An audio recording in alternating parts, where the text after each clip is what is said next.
అందరికీ నమస్కారం. అమ్మ భాష యూట్యూబ్ ఛానల్ వీక్షకులకి స్వాగతం. ఈరోజు మనం తెలుగు పరిమళం 10వ తరగతి తెలుగు వాచకంలోని గురజాడ అప్పారావు గారు రచించినటువంటి కన్యాశుల్కం అనే పాఠ్యాంశాన్ని గురించి తెలుసుకుందాం. ముందుగా పాఠం ఉద్దేశం.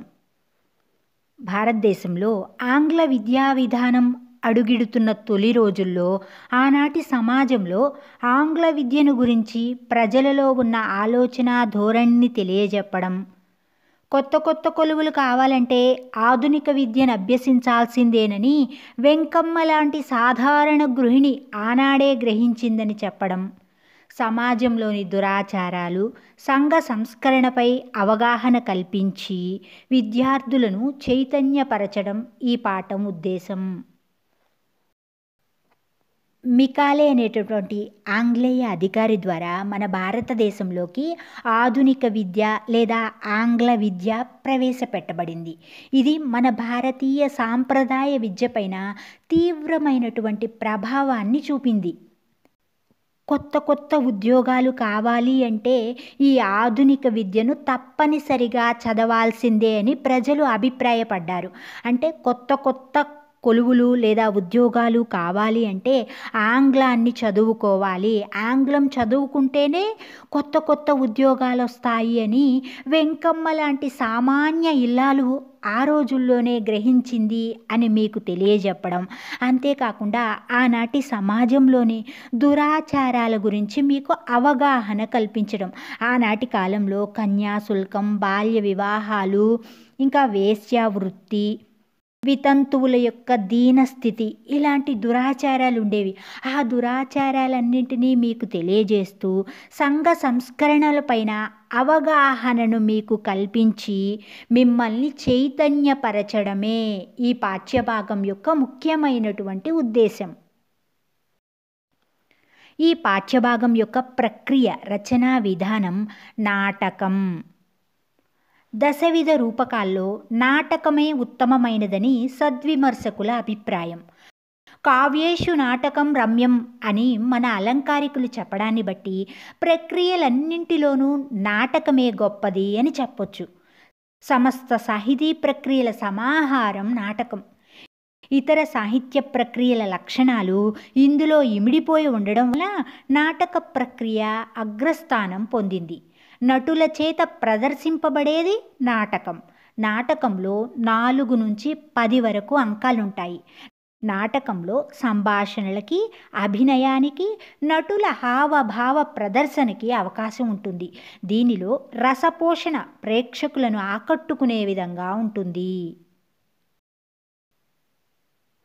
10 విధాలైనటువంటి రూపకాల్లో నాటకమే మేలైనది అని సద్విమర్శకుల యొక్క అభిప్రాయం. అంతేకాకుండా ఆలంకారికులు లేదా అలంకారికులు కూడా ఏం చెప్పారు అంటే కావ్యేషు నాటకం రమ్యం అన్నారు. అంటే నాటకం అనేది దృశ్య కావ్యం అన్నమాట. ఈ కావ్యాలన్నింటిలో కూడా నాటకమే అందమైనది అని ఆలంకారికులు చెప్పారు. దీన్ని బట్టి అన్ని రచనా విధానాల్లోకెల్లా నాటకమే గొప్పది అని మనం చెప్పవచ్చు. అన్ని రకాలైనటువంటి సాహితీ ప్రక్రియల యొక్క సమాహారము, మేలు కలయికే నాటకం. ఇతర రకాలైనటువంటి సాహిత్య ప్రక్రియల యొక్క లక్షణాలన్నీ కూడా నాటకంలో ఇమిడిపోయి ఉండడం వల్ల నాటక ప్రక్రియ అనేది మొదటి స్థానాన్ని పొందింది. నటుల చేత ప్రదర్శింపబడేదే నాటకం. నాటకంలో 4 నుంచి 10 వరకు అంకాలు అంటే నాటక భాగాలు ఉంటాయి. నాటకంలో సంభాషణలకి అంటే మాటలకి, అభినయానికి, నటనకి, నటుల యొక్క హావభావ ప్రదర్శనకి వీలుంటుంది. నాటకంలో రసపోషణ అనేది ప్రేక్షకులను ఆకట్టుకునే విధంగా, ఆకర్షించే విధంగా ఉంటుంది. రచయిత పరిచయం. కన్యాశుల్కం అనే ప్రస్తుత మన పాఠ్యభాగాన్ని రచించినటువంటి రచయిత గురజాడ అప్పారావు గారు. ఆధునిక సాహిత్యానికి వేగుచుక్క గురజాడ, అంటే ఆధునిక సాహిత్యానికి ధృవతార లాంటివాడు గురజాడ అప్పారావు. ఈయన విశాఖపట్నం సమీపంలోని రాయవరంలో సెప్టెంబర్ 21వ తేదీ 1862 సంవత్సరంలో జన్మించారు. ఈయన తల్లి కౌసల్యమ్మ, తండ్రి వెంకటరామదాసు. గురజాడ కన్యాశుల్కం అనేటటువంటి సాంఘిక నాటకాన్ని రచించారు. దానితో పాటు కొండుభట్టియం, బిల్హణీయం అనేటటువంటి 2 అసంపూర్ణ నాటకాలు, అంటే పూర్తి కాని నాటకాలు కూడా రచించారు. ముత్యాల సరాలు పేరుతో ఒక కవితా సంపుటిని కూడా రచించారు. అంతేకాకుండా దిద్దుబాటు, పెద్ద మసీదు, మీ పేరేమిటి, సంస్కృత హృదయం, మెటిల్టా అనే కథలు కూడా రాశారు. ఈయన రచించినటువంటి కన్యాశుల్కం నాటకం 1892 సంవత్సరం ఆగస్టు 13న విజయనగరంలో మొదటి నాటక ప్రదర్శన జరిగింది. అంటే మొట్టమొదటిసారిగా ఎప్పుడు ప్రదర్శించారు కన్యాశుల్క నాటకాన్ని అంటే విజయనగరంలో 1892 సంవత్సరం ఆగస్టు 13వ తేదీలో ప్రదర్శించారు. ఈ నాటకం 1897 సంవత్సరంలో అచ్చయింది, అంటే ప్రింట్ చేశారు. కొన్ని మార్పులు చేర్పులతో 1909 సంవత్సరంలో 2వ కూర్పు, అంటే 2వ ముద్రణ వచ్చింది. ప్రస్తుత పాఠ్యభాగం కన్యాశుల్కం నాటకంలోని ద్వితీయాంకం మొదటి భాగం నుండి స్వీకరించబడింది. కన్యాశుల్కం రచనా నేపథ్యం 1890 సంవత్సర కాలంలో విజయనగరం పరిసర ప్రాంతాల్లో జరుగుతున్న కన్యాశుల్క వివాహ వివరాలు సేకరించారు ఆనంద గజపతిరాజు. ఈ సర్వే వలన ఏటా దాదాపు 344 బాల్య వివాహాలు జరిగేవనే విషయం కన్యాశుల్కం నాటకం రాయడానికి ప్రేరణ కలిగించింది.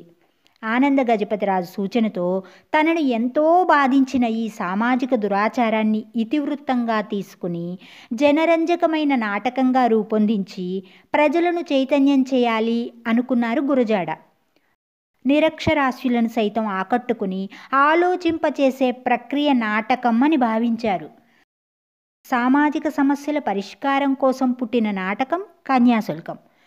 సామాజిక సాహిత్య ప్రయోజనాలను ఏకకాలంలో సాధించిన గొప్ప నాటకం ఇది. ఈ నాటకాన్ని ఉత్తరాంధ్ర మాండలికంలో రచించారు. విజయనగర సంస్థానానికి అధిపతి ఆనంద గజపతిరాజు. 1890 ప్రాంతంలో విజయనగరము లేదా విజయనగర పరిసర ప్రాంతాల్లో కన్యాశుల్క వివాహాలు జరుగుతూ ఉండేవి. ఆ వివరాల్ని సేకరించాలనుకున్నారు ఆనంద గజపతిరాజు. అయితే ఆ సర్వేలో, ఆ పరిశీలనలో ప్రతి సంవత్సరం సుమారుగా 344 బాల్య వివాహాలు జరిగేవి అని తెలిసింది. అదే గురజాడవారు కన్యాశుల్కం నాటకం రచించడానికి ప్రేరణను కలిగించింది. ఆనంద గజపతిరాజు సూచించడం వల్ల గురజాడ తనకు ఎంతో బాధను కలిగించినటువంటి సామాజిక చెడు నడవడిని, సమాజంలో జరుగుతున్నటువంటి చెడు నడవడిని, అంటే బాల్య వివాహాల్ని ఇతివృత్తంగా తీసుకుని ప్రజలకందరికీ కూడా ఆనందం కలిగించే విధంగా నాటకాన్ని రూపొందించారు. అంతేకాకుండా ఆ నాటకం చూసి ప్రజలు చైతన్యవంతులుగా అవ్వాలి అని గురజాడ ఆశించారు. ఈ నాటకం చదువుకున్న వాళ్ళనే కాకుండా చదువుకోని, అంటే అక్షర జ్ఞానం లేనటువంటి నిరక్షరాస్యుల్ని సైతం ఆకర్షించి వారిని కూడా ఆలోచింపచేసేటటువంటి ప్రక్రియ అని భావించారు గురజాడవారు. సమాజంలో ఉన్నటువంటి సమస్యల యొక్క పరిష్కారం కోసం పుట్టిన నాటకమే కన్యాశుల్కం. సామాజిక ప్రయోజనంతో పాటు సాహిత్య ప్రయోజనాన్ని కూడా ఒకే కాలంలో, ఏకకాలంలో సాధించినటువంటి గొప్ప నాటకమే కన్యాశుల్కం నాటకం. ఈ నాటకాన్ని గురజాడవారు ఉత్తరాంధ్ర మాండలికంలో రచించారు, అంటే విజయనగర ప్రాంత యాసలో రచించారు. ఈ పాఠం యొక్క నేపథ్యం: వెంకమ్మ అగ్నిహోత్రావధానుల పెద్ద కూతురు బుచ్చమ్మ, చిన్న కూతురు సుబ్బి, కొడుకు వెంకటేశం. వెంకటేశం ఇంగ్లీష్ చదువు కోసం విజయనగరంలో ఉంటాడు. అతని ప్రైవేట్ మాస్టారు గిరీశం. పరీక్ష తప్పి సెలవుల్లో ఇంటికి ఏ మొహం పెట్టుకుని వెళ్ళాలా అని వెంకటేశం ఇబ్బంది పడుతున్న సమయంలో గిరీశం అతనికి భరోసా ఇస్తాడు. వెంకటేశంతో పాటు సెలవుల్లో అతనికి చదువు చెప్పే నెపంతో ఊరికి వెళ్తాడు. ఆ తరువాత సన్నివేశమే ప్రస్తుత పాఠ్యాంశం. మనం చదువుకోబోయే పాఠ్యాంశానికి ముందు ఏం జరిగింది అని తెలియజేసేదే నేపథ్యం అన్నమాట. కృష్ణరాయాపురం అనేటటువంటి అగ్రహారంలో వెంకమ్మ అగ్నిహోత్రావధానులు అనే దంపతులు ఉండేవారు. వారికి 3 సంతానం, 2 కూతుళ్ళు, 1 కొడుకు. పెద్ద కూతురు పేరు బుచ్చమ్మ, చిన్న కూతురు పేరు సుబ్బి, అలాగే కొడుకు పేరు వెంకటేశం.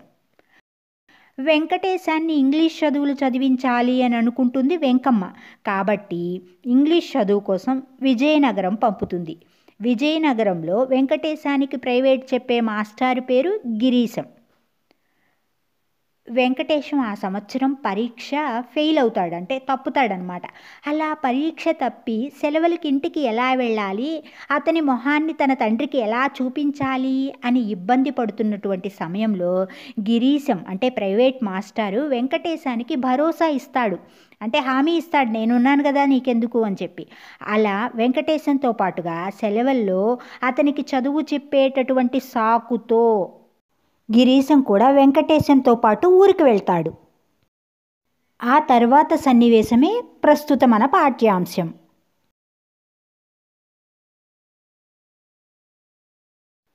పాఠంలోకి రండి. కన్యాశుల్కం ద్వితీయాంకం మొదటి సన్నివేశం. 1వ స్థలం కృష్ణరాయాపురం అగ్రహారంలో అగ్నిహోత్రావధానుల ఇల్లు. అగ్నిహోత్రావధానులు అప్పుడు ఏం చేస్తూ ఉన్నారంటే జంజాలు ఒడుకుతూ ఉన్నారట. కరటక శాస్త్రుడు శిష్యుడి చేత లేని పేలు నొక్కించుకొనుచుండెను. వెంకమ్మ అన్న పేరు కరటక శాస్త్రి, ఈయన కూడా వెంకమ్మ గారింట్లోనే ఉన్నాడట. అప్పుడు ఆయన ఏం చేస్తున్నారు అంటే ఆయన తలలో పేలు లేవు, అయినప్పటికీ కూడా లేని పేలను తన శిష్యుడి చేత నొక్కించుకుంటూ ఉన్నాడు. ఆ సమయంలో వెంకమ్మేమో కూరగాయలు తరుగుచుండును. వెంకమ్మ ఈ విధంగా అంటుంది. నిన్నటి నుంచి కిస్మిస్ సెలవులని కుర్రవాడు ఉత్తరం రాశాడు. ఎన్నాళ్ళో అయింది వాడిని చూసి, కళ్ళు కాయలు కాసిపోయినాయి, గడియో రావాలి. ఏమంటుంది? నిన్నటి నుంచి క్రిస్మస్ సెలవులు అని పిల్లాడు ఉత్తరం రాశాడు. వాడిని చూసి ఎన్నాళ్ళయిందో, వాడి కోసం ఎదురు చూసి నా కళ్ళు కాయలు కాసిపోతున్నాయి, ఇప్పుడో అప్పుడో రావాలి అంటుంది. అప్పుడు అగ్నిహోత్రావధానులు ఇలా అంటున్నారు భార్యతో, ఎందుకు ఒట్టినే ఒకజడం, వద్దంటుంటే ఈ ఇంగ్లీష్ చదువులో పెట్టావు. మెరక పొలం సిస్సంతా వాడి కింద అయిపోతుంది. కిందటేడు పరీక్ష ఫెయిల్ అయిపోయినాడు కదా, ఈ ఏడు ఎలా తగలేశాడో తెలీదు. మనకి ఇంగ్లీష్ చదువు వచ్చిరాదని పోరి చెబితే విన్నావు కావు. మా పెద్దన్న దిబ్బావధానులు కొడుకుని ఇంగ్లీషు చదువుకు పార్వతీపురం పంపించేసరికి ఊష్టం వచ్చి 3 రోజుల్లో కొట్టేసింది. బుచ్చబ్బి కొడుక్కి ఇంగ్లీష్ చెప్పిద్దామనుకుంటూ ఉండగానే చచ్చినంత కాయిలా చేసింది. ఏమంటున్నాడు? ఎందుకు పిల్లాడి కోసం ఎదురు చూసి కళ్ళు కాయలు కాస్తున్నాయని బాధపడుతూ ఉంటావు. నేను వాడిని ఇంగ్లీష్ చదువు వద్దు, పట్నం పంపొద్దు అంటే విన్నావు కాదు. ఇంగ్లీష్ చదువు కోసం వాడిని పట్నం పంపావు. వాడి చదువు కోసం మెట్టనేల శిస్తంతా, అంటే మెట్ట భూమి ద్వారా వచ్చినటువంటి ఆదాయం అంతా అయిపోతుంది. పోయిన సంవత్సరం వాడు పరీక్షలో పాస్ అయ్యాడా అంటే అది లేదు, ఫెయిల్ అయి కూర్చున్నాడు వెధవ. ఈ ఏడు ఎలా తగలేశాడో, ఏడైనా పాస్ అయ్యాడో లేదో తెలీదు. అసలు మనకి ఇంగ్లీష్ చదువులు వచ్చిరావు అని నీకెంత చెప్పినా నువ్వు విన్నావు కాదు.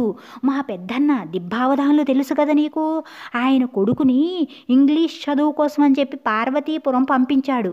జ్వరం వచ్చి జబ్బు చేసి 3 రోజుల్లో చంపేసింది. అలాగే బుచ్చెప్పి కొడుకు కూడా ఇంగ్లీష్ చెప్పిద్దామనుకుంటుండగానే వాడికి చచ్చేంత జబ్బు చేసింది అని చెప్తూ ఉన్నాడు. అప్పుడు వెంకమ్మ ఏమంటుంది? మీరెప్పుడు ఇలాంటి ఓఘాయిత్తం మాటలే ఉంచారు, అంటే ఇలాంటి కీడు మాటలే మాట్లాడుతూ ఉంటారు, కీడు మాటలే అంటూ ఉంటారు. డబ్బు ఖర్చు అయిపోతుందని మీకు బెంగ.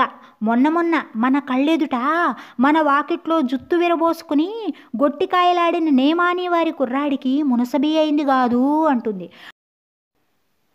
మీరెప్పుడూ కూడా డబ్బు ఖర్చు అయిపోతుందని బాధపడుతూ ఉంటారు. మన వాకిట్లో మన కళ్ళెదుటుగా మొన్నటి వరకు కూడా జుట్టు విరబోసుకుని గోలీకాయలాడాడు చూడండి, నేమాని వాళ్ళ పిల్లోడు. ఆ పిల్లోడికి మునసబీ వచ్చింది కదా, అంటే గ్రామ న్యాయాధికారి అయ్యాడు కదా అంటుంది. అగ్నిహోత్రావధాన్లు. మన వెధవాయకి చదువొచ్చేదేం కనపడదు గాని పుస్తకాల కింద జీతం కింద ఇహ 4 ఏళ్ళయ్యేసరికి మన భూమి కడతేరిపోయింది. ఆ పైని చిప్పాదొప్పా పట్టుకు బయలుదేరాలి. నిమ్మళంగా ఇంటి దగ్గరుంటే ఈ పాటికి 4 అష్టాలు చెప్పేదును. వద్దంటుంటే ఈ ఇంగ్లీష్ చదువులో పెట్టేవు అంటాడు. అగ్నిహోత్రావధాన్ల బాధంతా ఏంటంటే కొడుక్కేమో చదువు అబ్బడం లేదు, అయినప్పటికీ ఖర్చు మాత్రం తప్పడం లేదు అని.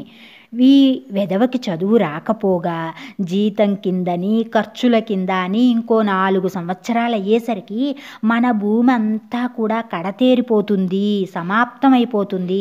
ఆ పైన మనకు తినటానికి ఏమీ ఉండదు. కాబట్టి మనం అందరం కూడా అడుక్కు తినడానికో బొచ్చని, అలాగే నీళ్లు త్రాగడానికో దొప్పని పట్టుకొని బయలుదేరాలి అంటాడు. ఇంటి దగ్గరే ఉన్నట్లయితే నింపాదిగా వాడికి వేదంలో 4 అష్టాలు చెప్పేసేవాడిని వద్దంటుంటే వినకుండా నువ్వు వాడిని ఇంగ్లీష్ చదువులో పెట్టావు అంటాడు. అగ్నిహోత్రావధాన్లు తన కొడుకు ఆంగ్లం చదువుకోవడానికి ఆదాయం అంతా కూడా ఖర్చయిపోతుంది, తానే తన కొడుకుకి వేదం నేర్పినట్లయితే పైసా ఖర్చు లేకుండా జరిగిపోయేది అనే లోభత్వాన్ని ప్రదర్శిస్తాడు. దానికి వెంకమ్మ ఏమంటుంది? మన వాడికో మునసబి అయినా పోలీసు పనైనా అయితే రుణాలిచ్చి ఈ ఒగ్గురారం భూములన్నీ కొనేస్తాడు. ఏడాదికో 100 రూపాయలు ఖర్చు పెట్టడానికి ఇంత మునుకు ఏడాదికో 100 రూపాయలు ఖర్చు పెట్టడానికి ఇంత ముందు వెనుక చూస్తున్నారు. మీలాగే వాడు జంజాలు ఒడుక్కుంటూ బతకాలనుందా ఏమిషి? మీకంత భారవం తోస్తే మా వాళ్ళు నాకు పసుపు కుంకానికిచ్చిన భూ అమ్మేసి కుర్రాడికి చదువు చెప్పిస్తాను అంది. అంటే మనవాడు బాగా ఇంగ్లీష్ చదువుకుంటే గొప్ప గొప్ప ఉద్యోగాలు వస్తాయి, మునసబి వచ్చిద్ది, లేదా పోలీస్ అయినా అవుతాడు.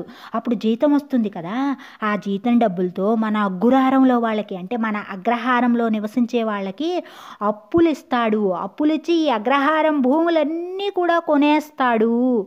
అలాంటి పిల్లోడికి నువ్వు సంవత్సరానికి 100 రూపాయలు ఖర్చు పెట్టడానికి ఇంత ఆలోచిస్తున్నావే అంటుంది. అంతేకాకుండా ఇంకా ఏం తెప్పి పొడుస్తుంది? వాడు ఇంగ్లీష్ చదువుకోలేదనుకోండి, మీలాగే వాడు కూడా జంజాలు ఒడుక్కుంటూ బతకాల్సి వస్తుంది. వాడిని చదివించడం మీకంత భారంగా బరువుగా అనిపిస్తే చెప్పండి. నాకు మా పుట్టింటి వాళ్ళు పసుపు కుంకుమ కింద ఇచ్చినటువంటి భూమి ఉంది కదా, ఆ భూమిని తెగనమ్మేసి నా పిల్లాడికి నేను చదువు చెప్పిస్తాను అని తెగేసి చెప్పింది. అప్పుడు కరటక శాస్త్రి అంటే వెంకమ్మ వాళ్ళ అన్నయ్య, నీ భూమి ఎందుకు అమ్మాలమ్మా? మన సొమ్ము చెడదిని కొవ్వున్నాడు, అతడే పెట్టుకుంటాడు అంటాడు. అంటే నీ భూమి ఎందుకమ్మా అమ్మడము? ఎప్పటినుంచో మన సొమ్ముని బాగా తిని కొవ్వు పట్టున్నాడు, అతడే పెట్టుకుని అతడే చదివిస్తాడులే అంటాడు.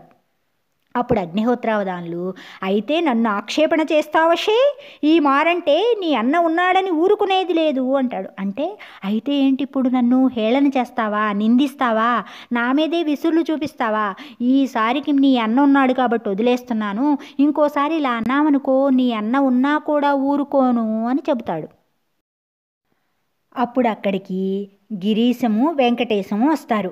అప్పుడు వెంకటేశాన్ని చూసినటువంటి వెంకమ్మ కొడుకు మీద ప్రేమతో మా బాబు వచ్చావషోయ్ అంటూ వెంకటేశాన్ని కౌగులించుకుంటుంది. అగ్నిహోత్రావధాన్లేమో, వెధవాయ ఈ మారైనా పాస్ అయినావా అంటే ఈసారైనా పాస్ అయ్యావా లేదా అని అడుగుతాడు. దానికి వెంకటేశం తెల్లబోయి చూస్తూ ఉంటాడు. అంతలో గిరీశం అందుకొని, పాస్ అయినాడండి, ఫస్ట్గా పాస్ అయినాడు, నేను చాలా శ్రమపడి చదువు చెప్పానండి అంటాడు. గిరీశాన్ని చూసినటువంటి అగ్నిహోత్రావధాన్లు, వీడెవడోయ్ అని అడుగుతాడు. దానికి గిరీశం, డామిట్ టెల్ మ్యాన్ అంటూ వెంకటేశం వైపు చూస్తాడు. అది విన్నటువంటి అగ్నిహోత్రావధాన్లు, మ్యాన్ మానులా ఉంచానంచావు, బగలు కొడతానంటాడు. అంటే మ్యాన్ అన్నటువంటి గిరీశం మాటని మాను అని అర్థం చేసుకుంటాడు అగ్నిహోత్రావధాన్లు. మాను అంటే తెలుగులో చెట్టు అని అర్థం కదా, అంటే చెట్టులా పెరిగాను అంటున్నాడేమో అని భావించినటువంటి అగ్నిహోత్రావధాన్లు, నన్ను మానులా ఉంటానంటావా, నీ గోబ పగలగొడతాను అంటాడు. దానికి భయపడినటువంటి వెంకటేశం వణుకుతూ తల్లివైపు చూసి, అమ్మా ఈయనే నాకు చదువు చెప్పే మేస్టారు అంటాడు. అప్పుడు కరటక శాస్త్రి అంటే వెంకమ్మ వాళ్ళ అన్న వెంకటేశం మేనమామ అందుకొని, ఇంటికి పెద్ద మనిషి వస్తే అపృచ్ఛపు మాటలాడతావేమిటి బావా అంటాడు. అంటే ఇంటికి పెద్ద మనిషి వస్తే చెడ్డ మాటలు మాట్లాడతావేమిటయ్యా బావా అని అడుగుతాడు. ఆయన ఏదో కుర్రవాడితో ఇంగ్లీషు మాట అంటే పుచ్చకాయల దొంగ అంటే భుజాలు దడువుకున్నట్టు నీ మీద పెట్టుకుంటావేమి అంటాడు. ఇంతలోకి బండివాడు వీళ్ళిద్దరు సామాను దించుకుని ఇంట్లోకి వస్తాడు.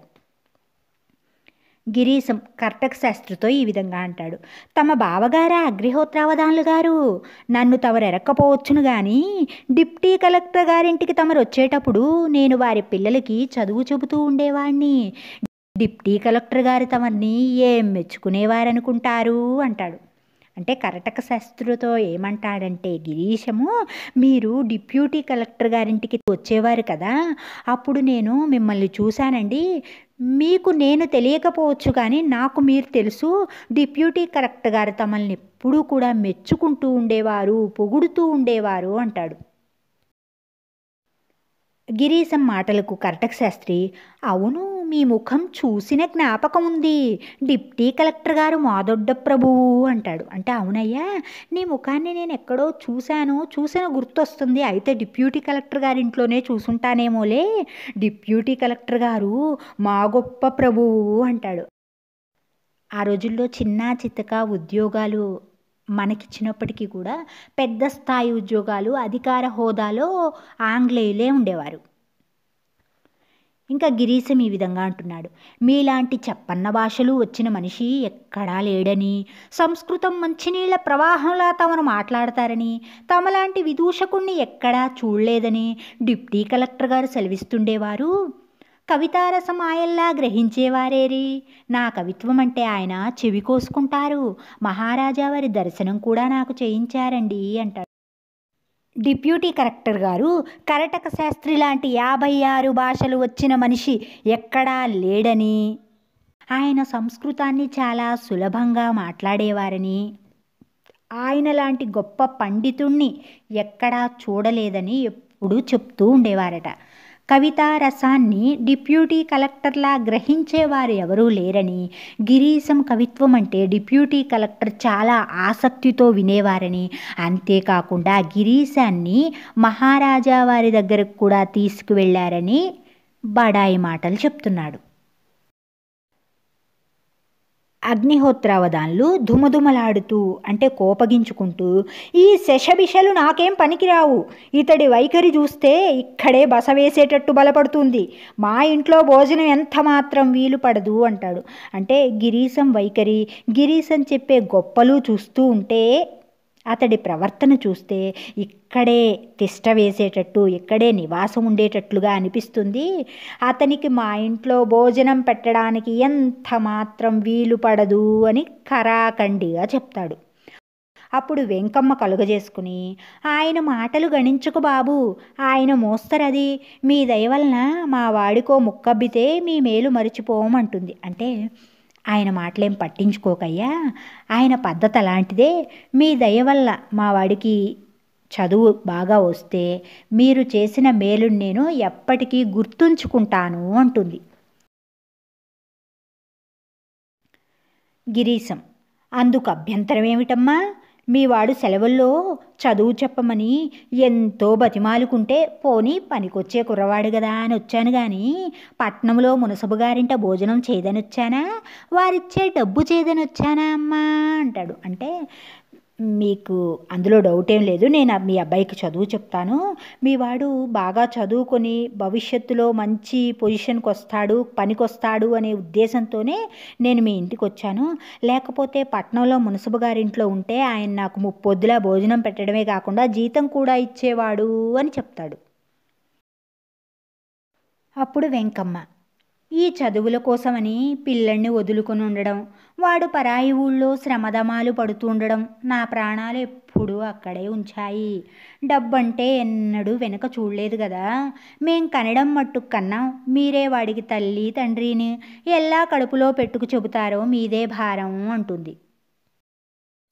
వెంకమ్మ ఏమంటుందంటే, కేవలం వాడిని ఇంగ్లీష్ చదివించటం కోసం అని చెప్పి వాడిని పొరుగురులో పెట్టాము.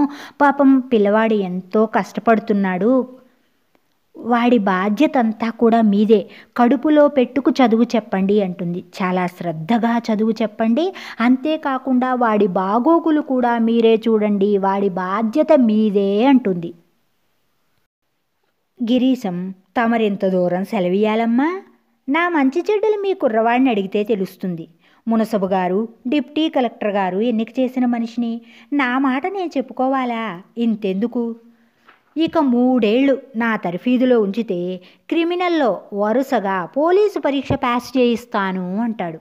అంటే నా గురించి నేను గొప్పలు చెప్పుకోవడం కాదు, కానీ మునసబు గారు, డిప్యూటీ కలెక్టర్ గారు ఎంపిక చేసినటువంటి మనిషిని, మీ అబ్బాయిని 3 సంవత్సరాలు నా శిక్షణలో వదిలేసేయండి, మీ అబ్బాయిని క్రిమినల్ లా పాస్ చేయిస్తాను, పోలీసు పరీక్ష పాస్ చేయిస్తాను అంటాడు. ఆ సంభాషణను వింటూ ఉన్నటువంటి అగ్నిహోత్రావధాన్లు 3 ఏళ్లే అని ఆశ్చర్యపడటంతో పాటుగా, ఈ సంవత్సరం పుస్తకాలకు ఎంత అవుతుందిరా అబ్బి అంటూ వెంకటేశాన్ని అడుగుతాడు. వెంకటేశం 15 రూపాయలు అవుతుంది అని సమాధానం చెప్తాడు. దానికి అగ్నిహోత్రావధాన్లు, ఒక్క దమ్మిడి ఇవ్వను, వీళ్ళిద్దరూ కూడి 6 రూపాయలు పంచుకు తినేట్టు కనపడుచుంది. నేను వేదం 82 పన్నాలు, దమ్మిడి పుస్తకాల ఖర్చు లేకుండా చదువుకున్నాను. ఇదంతా టోపీ వ్యవహారంలా కనపడుతుంది అంటాడు. నేను ఒక్క దమ్మిడి కూడా ఇవ్వను అంటాడు. దమ్మిడి అనేది ఆ రోజుల్లో చలామణిలో ఉన్నటువంటి ఒక రాగి నాణెం. వీళ్ళిద్దరూ కలిసి ఆ 15 రూపాయలని పంచుకు తినేటట్లుగా కనపడుతూ ఉన్నారు. నేను వేదం 82 పన్నాలు చదువుకున్నా కూడా పుస్తకాల కోసం ఒక్క దమ్మిడి కూడా ఖర్చు కాలేదు.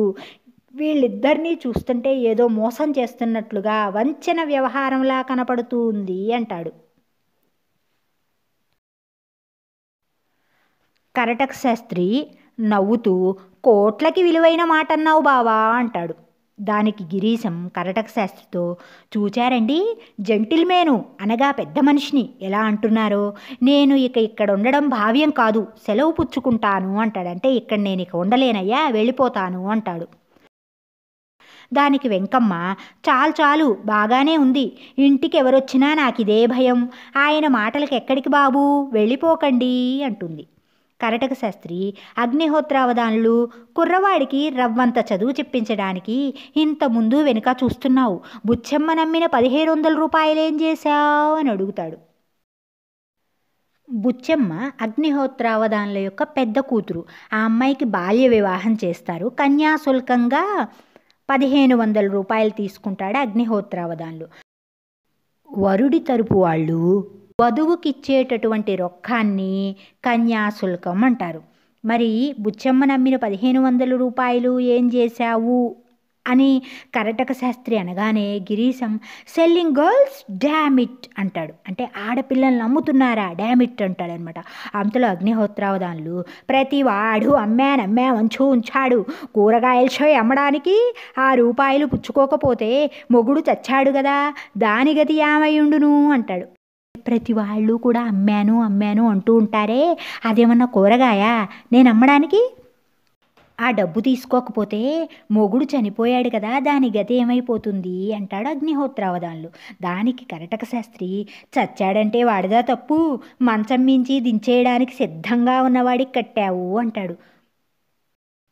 చనిపోయాడంటే వాడి తప్పు కాదయ్యా, నువ్వే చావడానికి సిద్ధంగా ఉన్నటువంటి ముసలాడికి నీ కూతుర్నిచ్చి పెళ్లి చేశావు, నీది తప్పు కానీ వాడిది తప్పు కాదు అన్నట్లుగా మాట్లాడతాడు కరటక శాస్త్రి. ఇంతలో గిరీశం, తమరేనా నులక అగ్నిహోత్రావధాన్లు గారు? ఈ పట్టెని జటలో తమంత వారు లేరని రాజమహేంద్రవరంలో మా వాళ్ళు అనుకునేవారు అంటాడు. ఓహో, నులక అగ్నిహోత్రావధాన్లు గారంటే మీరేనా? ఈ ప్రాంతంలో వేదం చదవడంలో, వేద విభాగంలో తమంత వారు లేరని మా రాజమహేంద్రవరంలో మా వాళ్ళందరూ అనుకునేవారండి అంటాడు. అప్పుడు అగ్నిహోత్రావధాన్లు, మీది రాజమహేంద్రం అండి, ఆ మాట చెప్పారు గారేం, రామహవధాన్లు గారు బాగున్నారా అని అడుగుతాడు. గిరీశం, బాగున్నారండి, ఆయన మా మేనమావ గారండి అని చెప్తాడు. అది విన్న అగ్నిహోత్రావధాన్లు, ఆ మాట చెప్పారు గారు అంటాడు గిరీశంతో. గిరీశం, మా మామ ఈ దేశ భోగట్ట, అంటే ఈ ప్రాంత ప్రస్తావన వచ్చినప్పుడల్లా తమరిని ఎన్నిక చేస్తుంటారండి అంటాడు. దానికి అగ్నిహోత్రావధాన్లు, నాకు వారికి చాలా స్నేహం, చూసారా కొంచెం నాకు ప్రథమ కోపం, చిరుకోపం. ఎవరో తెలియకుండా అన్న మాటలు గణించకండేమంటాడు. దానికి గిరీశం, దానికేమండి, తమ వంటి పెద్దలు అనడం, మాలాంటి కుర్రవాళ్ళు పడడం విధాయకమే కదండీ, అంటే ఆచరింపదగ్గదే కదండీ అంటాడు. కరటక శాస్త్రి తనలో తాను అనుకుంటాడు, ఇన్నాళ్ళకి మా అగ్నిహోత్రుడికి తగిన వాడు దొరికాడు అని. అగ్నిహోత్రావధానులు, చూచారండి, మీ పేరేమిటండి అంటాడు. దానికి గిరీశం, గిరీశం అంటారండి అని చెప్తాడు. అగ్నిహోత్రావధానులు, చూశారండి గిరీశం గారు, మా కరటక శాస్త్రులు ఒట్టి అవకతవక మనిషి, అంటే అసంబద్ధమైన మనిషి, తెలిసి తెలియని మనిషి, మంచి చెడ్డ ఏమీ వాడి మనసుకెక్కదు. అల్లుడు చచ్చిపోయినాడంటే అందువల్ల ఎంత లాభం కలిగింది, భూములకి దావా తెచ్చానా లేదా, నేను ఈ మధ్య దాఖలు చేయించిన పిటిషన్ మీద ఆర్డర్ చదివి పెట్టండి అంటూ గదిలోకి వెళ్ళి కాగితం తెచ్చి గిరీశం చేతికిస్తాడు. పాపం బుచ్చమ్మకు పెళ్లి చేశావు, దాని భర్త చనిపోయాడు అన్నాడు కదా, మా కరటక శాస్త్రికి ఏం తెలియదయ్యా, చచ్చిపోయిన మాట నిజమే, కానీ వాడికి ఉన్న భూముల మీద నేను కోర్టు కేసు వేశాను కాబట్టి ఆ కేసు తాలూకు పేపర్లు వచ్చాయి, ఆ పేపర్లు ఇంగ్లీష్లో ఉన్నాయి, మీరు కాస్త చదివి పెట్టండి అంటూ పేపర్లు తీసుకొచ్చి గిరీశం చేతికిస్తాడు. దాన్ని చూసినటువంటి గిరీశము, ఎవడో తెలివి తక్కువ గుమస్తా వ్రాసినట్టుంది, అక్షర పోలికే లేదండి అంటాడు. అగ్నిహోత్రావధానులు మాత్రం, మా వకీలు అంటే మా లాయరు గడగడా చదివాడండి అని చెప్తాడు. దానికి గిరీశం, నేను మాత్రం చదవలేకనా, అంతకన్నా గళగ్రాహిగా చదువుతాను, లెక్చర్లిచ్చే పండితుణ్ణి, నాకిది పేలపిండి కాదు, అయితే రాసినవాడి తెలివికి సంతోషిస్తున్నాను, ఇది అరటిపండు విప్పినట్లు తర్జుమా చేసి దాఖలు చెయ్యమని సెలవా అంటాడు. అంటే నేను కూడా గడగడ చదువుతానయ్యా, మీ లాయర్ కంటే కూడా స్పష్టంగా తడబడకుండా అనర్గళంగా చదవగలను, ఉపన్యాసాలిచ్చే పెద్ద పండితుణ్ణి, ఇది నాకేం కష్టమైన పని కాదు, కాకపోతే రాసిన వాడి తెలివికి నవ్వుకుంటున్నాను, ఇది నేను అరటిపండు తొక్క తీసినంత సులువుగా మీకు తర్జుమా చేసి దాఖలు చేసి పెడతాను అంటాడు. దానికి అగ్నిహోత్రావధానులు, అంతకంటేనా అని తనలో తాను ఏమనుకుంటాడు, అబ్బా పైసా డబ్బు ఖర్చు లేకుండా వీడి చేత ఉన్న కాగితం ముక్కలన్నీ కూడా ఆంగ్లం నుంచి తెలుగులోకి తర్జుమా చేయించేస్తాను అనుకుని సంతోషపడతాడు. గిరీశం, ఇంకా ఇంగ్లీషు కాగితాలే ఉన్నా నా మీద పారేయండి, తర్జుమా చేసి పెడతాను అంటాడు. అగ్నిహోత్రావధానులు, అట్లాగే అంటే అట్లాగే అంటాడు. అప్పుడు వెంకమ్మ, మా అబ్బాయి మీరు ఒక్క పర్యాయం ఇంగ్లీషు మాట్లాడండి బాబు అంటుంది. దానికి గిరీశం, అలాగేనమ్మా అంటూ వెంకటేశాన్ని ఉద్దేశించి, my dear Venkatesham, twinkle twinkle little star, how I wonder what you are అంటాడు. దానికి సమాధానంగా Venkatesham, there is a white man in the tent అంటాడు. వెంకమ్మ తన పిల్లవాడికి ఇంగ్లీష్ ఎంతవరకు వచ్చిందో తెలుసుకోవాలనేటటువంటి ఆరాటంతో వెంకటేశాన్ని గిరీశాన్ని ఒక్కసారి ఇంగ్లీష్లో మాట్లాడుకోమని అడుగుతుంది. వాళ్ళిద్దరూ 2 ఇంగ్లీష్ ముక్కలు మాట్లాడేసరికి తెగ మురిసిపోతుంది. కానీ వాళ్ళు మాట్లాడుకున్న మాటలకి అర్థం అక్కడెవరికీ తెలియదు. అగ్నిహోత్రావధానులు అడుగుతాడు అప్పుడు, ఈ ఆడుతున్న మాటలకి అర్థం ఏమిటండి అని, అంటే మీరు మాట్లాడిన మాటలకి అర్థం ఏమిటి అని అడుగుతాడు. దానికి గిరీశము, ఈ సెలవుల్లో ఏ ప్రకారం చదవాలో అదంతా మాట్లాడుతున్నామండి అంటాడు. దీనికి కరటక శాస్త్రి, అబ్బీ ఒక తెలుగు పద్యం చదవరా అంటాడు. అంటే వెంకటేశం కరటక శాస్త్రికి మేనల్లుడు కాబట్టి వాత్సల్యంగా అబ్బీ అంటాడు. దానికి గిరీశము మెల్లగా వెంకటేశం దగ్గరికి వెళ్ళి, నలదమయంతులిద్దరూ చదువు అని చెప్తాడు. వెంకటేశం, నలదమయంతులిద్దరు మనఃప్రభవానల దహ్యమానులై సలిపిరి దీర్ఘవాసరని సెల్లంటూ పద్యాన్ని చదువుతాడు. అప్పుడు కరటక శాస్త్రి, అంటే అంటే మనఃప్రభవానలం అంటే ఏమిట్రా అని అడుగుతాడు. దానికి వెంకటేశము ఇంటి కప్పు వైపు చూసి ఊరుకుంటాడు. అంటే వాడికి కూడా అర్థం తెలియదు కాబట్టి పైకి చూస్తాడనమాట. గిరీశం, పసిపిల్లలకు అలాంటి కఠినమైన పద్యానికి అర్థం తెలుస్తుందా అండి అంటాడు. అగ్నిహోత్రాదాన్లు మరి పద్యాలకు అర్థం చెప్పరా అని అడుగుతాడు. అప్పుడు గిరీశము ఇప్పటి మట్టుకు వేదంలాగే భట్టీయం వేయిస్తారు, అంటే బట్టి కొట్టిస్తారండి, మీనింగ్స్ ఏమి అర్థాలేమి చెప్పరు, ఎంతసేపు జాగ్రఫీ గీగర్ఫీ అర్థమెటిక్ ఆల్జిబ్రా మ్యాథమెటిక్స్ ఇవన్నీ హడలేసి చెప్తారండి అంటాడు. తెలుగు పద్యాలకు అర్థాలు చెప్పరంట. జాగ్రఫీ గీగర్ఫీ అంటే జాగ్రఫీ ఉంది కదా, భూగోళ శాస్త్రం, అది ఇంకా అర్థమెటిక్ అంకగణితం, ఆల్జిబ్రా బీజగణితము, మ్యాథమెటిక్స్ గణిత శాస్త్రం ఇవన్నీ బాగా చెప్తారండి అంటాడు. అప్పుడు కరటక శాస్త్రి తనలో తాను అనుకుంటాడు, ఏమని, తర్ఫీదు మా చక్కగా ఉంది, వీడిని పెందరాళేతో పెట్టకపోతే మోసం వస్తుంది అనుకుంటాడు. గిరీశం తన స్వభావము తన మాటలతో ఎదుటివారిని బుట్టలో వేసుకునేవాడని కరటక శాస్త్రి గ్రహిస్తాడనమాట. వెంకటేశానికి సరిగ్గా చదువు చెప్పకపోగా అనవసరంగా అగ్నిహోత్రావధానుల చేత డబ్బు ఖర్చు పెట్టిస్తున్నాడు అనే విషయాన్ని గ్రహిస్తాడు కరటక శాస్త్రి. కాబట్టే గిరీశాన్ని తొందరగా పంపించేసేయాలి అనుకుంటాడు. గిరీశం మాటలు విన్నటువంటి అగ్నిహోత్రావధానులు అన్నోటి చెప్తారండి అంటాడు. గిరీశం మరేమనుకున్నారు, మీ కుర్రవాళ్లాగా చదువుకునేవాడికి ఒక్క నిమిషమైనా తెరుపు ఉండదు, ఒక్క నిమిషమైనా విశ్రాంతి ఉండదండి అంటాడు.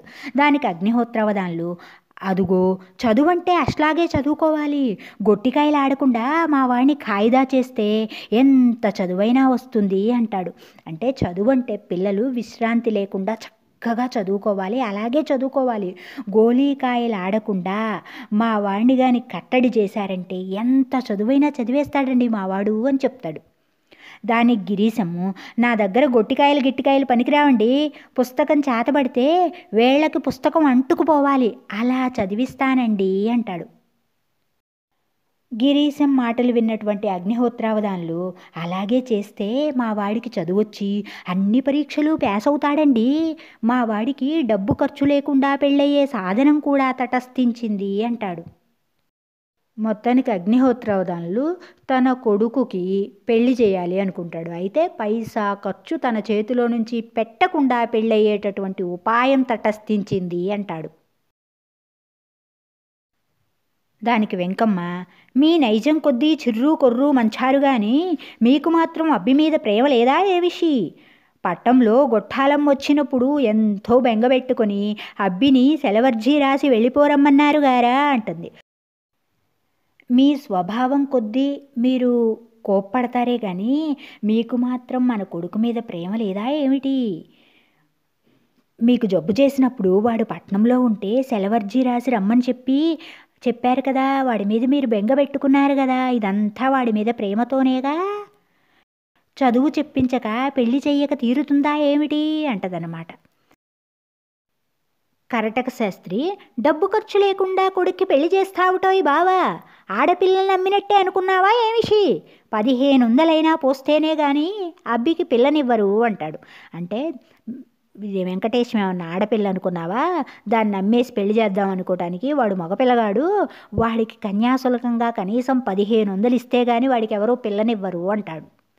అగ్నిహోత్రావధానులు, డబ్బు ఖర్చు లేకుండా వెంకడికి ఎలా పెళ్లి చేస్తానో నువ్వే చూతువు గాని రామచంద్రపురం అగ్రహారంలో లుబ్ధావధానులు గారిని ఎరుగుదువా అంటే లుబ్ధావధానులు గారు తెలుసా నీకు అని అడుగుతాడు. కరటక శాస్త్రి, ఎరగను అంటే నాకు తెలియదు అంటాడు.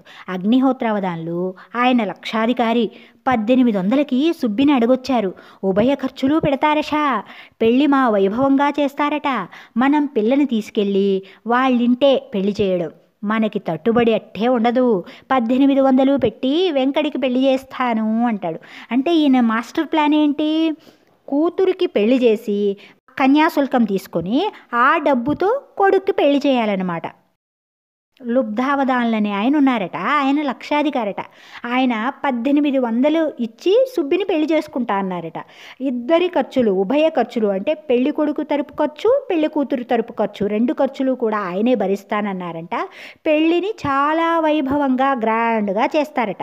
మనం పిల్లని తీసుకెళ్ళి వాళ్ళ ఇంట్లో పెళ్లి చేయడమే, మనకి ఎలాంటి డబ్బు ఖర్చు లేదు, 1800 వస్తే ఆ వచ్చిన 1800తో వెంకడికి పెళ్లి చేసేస్తాను అంటాడు.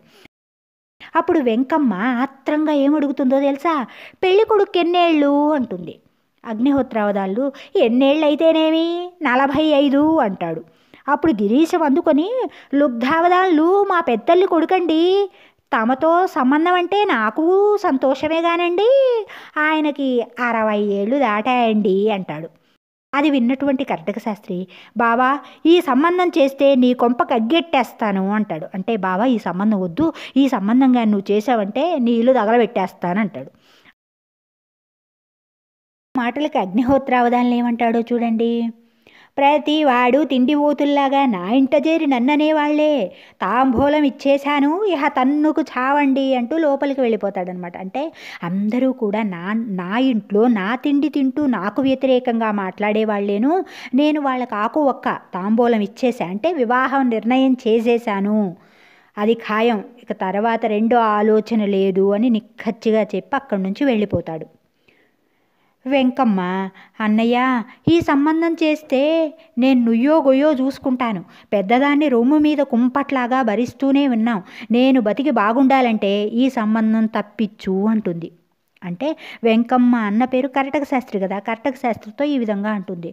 అన్నయ్య పెళ్ళి కొడుకు 60 ఏళ్ళు దాటాయంట, ఈ పెళ్ళొద్దు, ఈ సంబంధాన్ని ఎట్లా కొట్ట తప్పించేసేయండి, ఈ పెళ్ళిగాని జరిగితే నేను ఏ నూతిలోనో పడి చావాల్సి వస్తుంది, ఇప్పటికే పెద్దదాన్ని నా గుండెల మీద కుంపటిలాగా భారంగా భరిస్తున్నాను, నేను బ్రతికుండాలి అంటే ఈ సంబంధాన్ని ఎలాగైనా చెడగొట్టండి అంటుంది.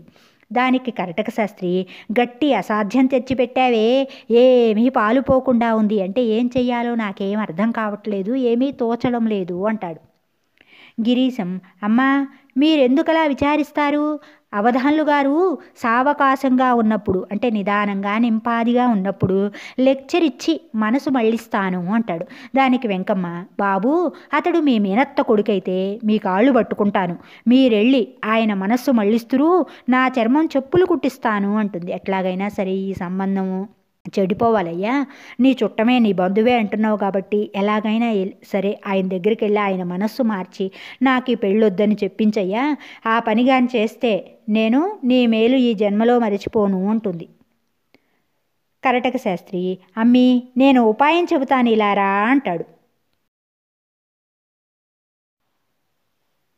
తర్వాత కథ క్లుప్తంగా సంక్షిప్తంగా చెప్తాను వినండి. కర్ణక శాస్త్రి తన శిష్యునికి ఆడవేషం వేసి తక్కువ డబ్బుకి అనుకున్నటువంటి ముహూర్తానికి ముందుగానే ఆ ఊరు చేరి లుబ్ధావధాన్లకిచ్చి పెళ్లి జరిపించేస్తాడు. ముహూర్తం నాటికి అగ్నిహోత్రావధాన్లు పెళ్లికి తరలి వెళ్తాడు. వేరే సంబంధం చేసుకున్నందుకు అగ్నిహోత్రావధాన్లు వెళ్ళి లుబ్ధావధాన్ల మీద చెయ్యి చేసుకుంటాడు. తన కూతుర్ని కాకుండా ఎవరినో వేరే వాళ్ళని చేసుకున్నందుకు కొడతాడనమాట. ఈ గొడవలతో అగ్నిహోత్రావధాన్లు కోర్టుకు వెళ్తాడు, న్యాయస్థానాన్ని ఆశ్రయిస్తాడు. పెళ్లి సంబంధాలు కుదర్చడం తప్పించడంలో కీలక పాత్ర అంటే ముఖ్య పాత్ర పోషించింది రామప్పంతులు. ఈ పెళ్లిలో మధురవాణి కంటే అంటే కంఠాభరణం రామప్పంతులు తెచ్చి దొంగ పెళ్లి కూతురికి పెట్టిస్తాడు. అది కాస్త మాయమవడంతో అంటే పెళ్లి కూతురు పారిపోతుంది కదా, కాబట్టి అది కంటె ఇప్పించమని లుబ్ధావధాన్ల మీద ఒత్తిడి తెస్తాడు.